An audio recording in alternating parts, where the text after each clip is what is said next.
Ladies and gentlemen, welcome back to the Indie Zone podcast. My name is Kathy. We are continuing with our discussion of the Affidavit of Probable Cause 3 years later with a discussion of page number 4, where coincidentally 4 of the most discussed, if not controversial words appearing anywhere in the PCA are located. Page 4 begins by Detective Payne stating, DM stated she originally went to sleep in her bedroom on the southeast side of the second floor. DM stated she was awoken at approximately 4 a.m. by what she stated sounded like Kaylee playing with her dog in one of the upstairs bedrooms, which were located on the 3rd floor. A short time later, DM said she heard who she thought was Kaylee say something to the effect of, "There's someone here." A review of records obtained from a forensic download of Xana's phone showed this could also have been Xana, as her cellular phone indicated. She was likely awake and using the TikTok app at approximately 4:12 a.m. DM stated she looked out of her bedroom but did not see anything when she heard the comment about someone being in the house. DM stated she opened her door a second time when she heard what she thought was crying coming from Xana's room. DM then said she heard a male voice say something to the effect of, "It's okay, I'm going to help you." At approximately 4:17 a.m., a security camera located at 1112 King Road, a residence immediately to the northwest of 1122 King Road, picked up distorted audio of what sounded like voices or a whimper, followed by a loud thud. A dog can also be heard barking numerous times starting at 4:17 a.m. The security camera is less than 50 feet from the west wall of Xana's bedroom. DM stated she opened her door for the 3rd time after she heard the crying and saw a figure clad in black clothing and a mask that covered the person's mouth and nose walking towards her. DM described the figure as 5'10" or taller, male, not very muscular, but athletically built with bushy eyebrows. The man walked past DM as she stood in a frozen shock phase. The male walked towards the back sliding glass door.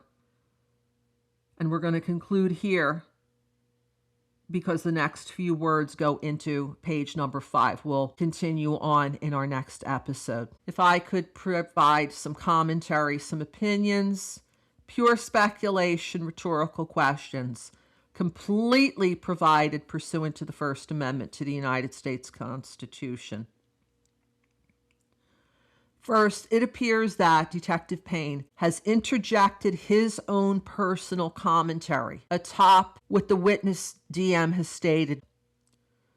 The first is where DM states here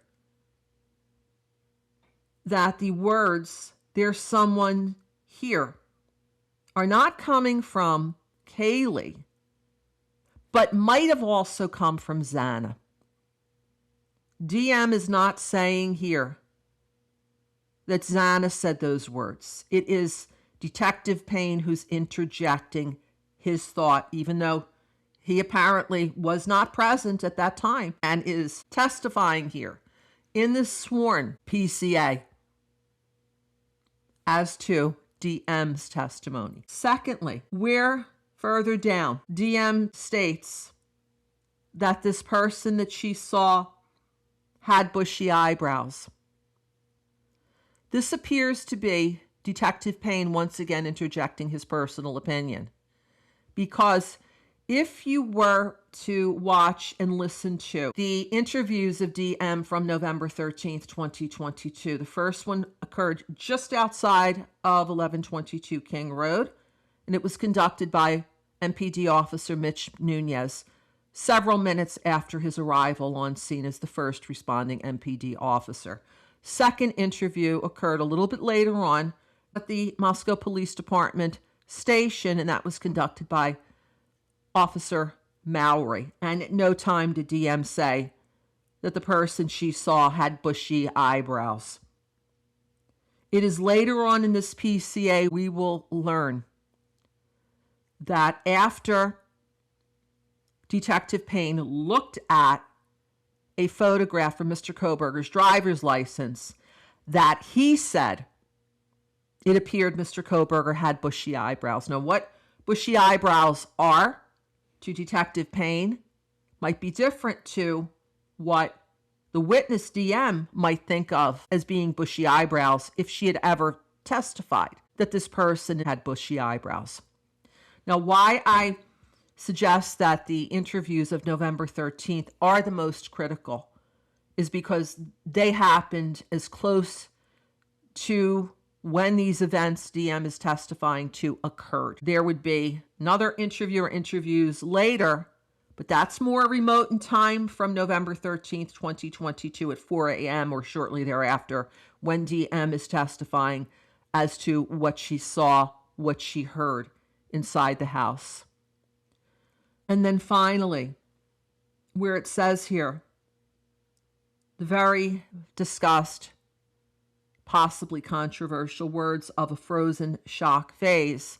At no time when DM was interviewed by either Detective Mallory or Officer Nunez did she say that she was frozen, that she was in a shock phase by seeing this person who was dressed in black. There have been a number of items with respect to this dog barking at 417 that have been released on the 1112 camera, where you can listen and you can watch what that camera purportedly picked up, not just at 417, but other times, where you hear what appears to be either this same dog or another dog or dogs barking. That is not indicated here anywhere within the PCA. And in terms of interviews which occurred on November 13th, 2022, as well as thereafter, some of this information has been released as to the surviving roommates, other interviews as to other parties who were on scene. I suggest that you watch and listen to all of the interviews that have been released thus far to the public, as well as the video from that 1112 camera that played such a crucially important role, as we're going to learn a little bit further down, with respect to a car notoriously known as Suspect Vehicle 1. Until next time, this is Kathy. Thank you for joining us here today.